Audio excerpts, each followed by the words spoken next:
This influencer was considered as one of the most inspirational voices against because, according to her, she was a victim herself. I'm actually a survivor for the first 15 years of my life by my own mother. She even became the president of her own scholarship fund that helps aid survivors who suffered from it.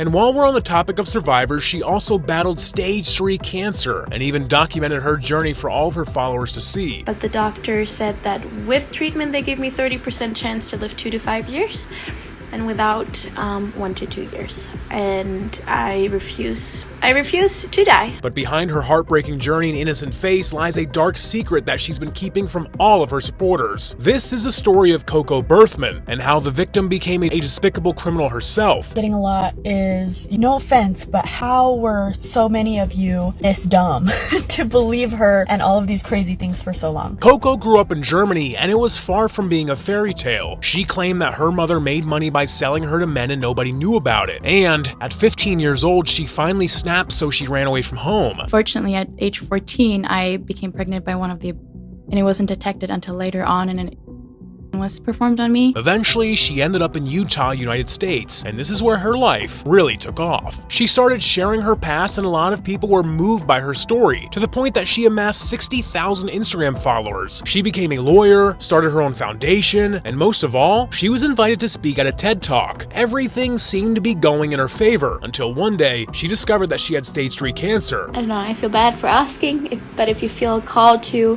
help in any financial way, my friends started a GoFundMe. There's a link.